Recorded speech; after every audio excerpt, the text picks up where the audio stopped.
Coming up, that face in the mirror, is it the real you?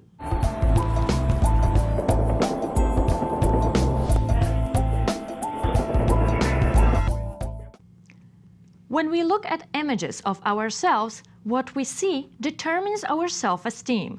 We cannot control what we see in the mirror, but we can control what others see on social media networks like Facebook.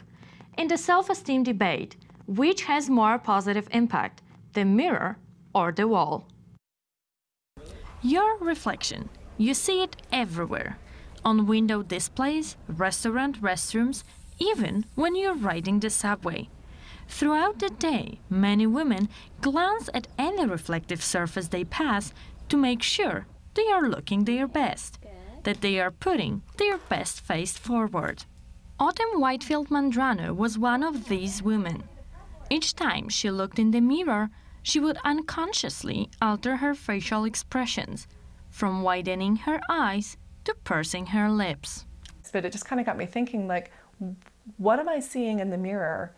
Like, if that's not how the rest of the world sees me, like, what kind of feedback am I giving myself from looking in the mirror? She decided to set up the Beheld, a blog that documents her experiences of going a month without looking at her reflection.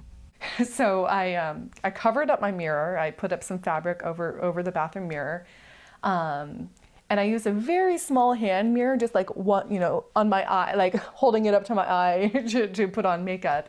Autumn admits that after a month without a mirror, she felt calmer, less stressed about her look, and more confident. But she also noticed something else. Most of the time, people aren't looking at you and being like, you don't look good enough. It's yourself. You are telling yourself that. I mean, the #1 source of information about how you look is yourself. It's the mirror. Autumn's experience confirms what various psychological studies about self-awareness have shown, that when people focus attention on themselves, they compare their image standards of beauty in popular culture. And if their image does not meet these standards, their self-esteem decreases. Cassandra Meg has been organizing self-esteem workshops for over 15 years. She says girls experience low self-esteem because they are expected to look like someone else.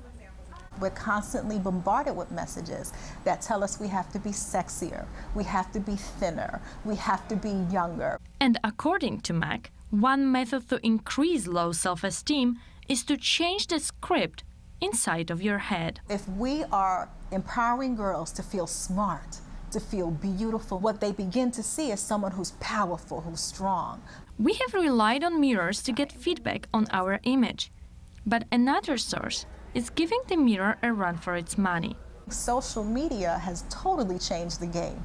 With the advent of Facebook and MySpace, where a girl can quickly post a negative status about another girl who has to read that and know that all of her classmates have seen that same status. Although social media like Facebook can have a negative impact on girls' self-esteem, the latest research shows that it might also have some positive aspects. Amy Gonzalez is the author of this study. She said they wanted to test whether exposure to your own Facebook profile has the same effect on self-esteem as looking at the mirror. What we find is that Facebook actually seems to be much better for self-esteem than just looking in front of the mirror on a random day. Instead of having a negative effect, it seems like maybe it has somewhat of a positive effect. The scientists divided 63 students into 3 groups. The first group of students were able to look at their Facebook profile. The second group had a mirror in the room. And the third group of students had neither Facebook nor mirror. They were all asked to evaluate statements such as, I take a positive attitude toward myself. I feel like I have a number of good qualities. These statements were designed to measure levels of self-esteem. But the students weren't aware what the survey was about. And the results? It turns out that the group with access to the Facebook profiles registered the greatest increase in self-esteem.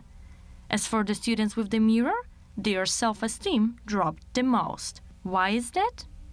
Facebook might be good for self-esteem, which basically argues that people online can present these really positive images of themselves.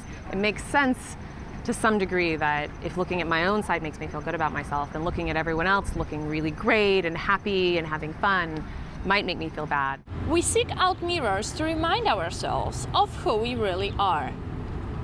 Sometimes we may not like what we see, which takes a toll on our self-esteem. Social media have changed the face of the self-esteem game. With social networking services like Facebook, we ensure that other people and yourself will only see you as you wish to be seen, and that is at your best. For 219 West, I'm Malgorzata Wojtunik.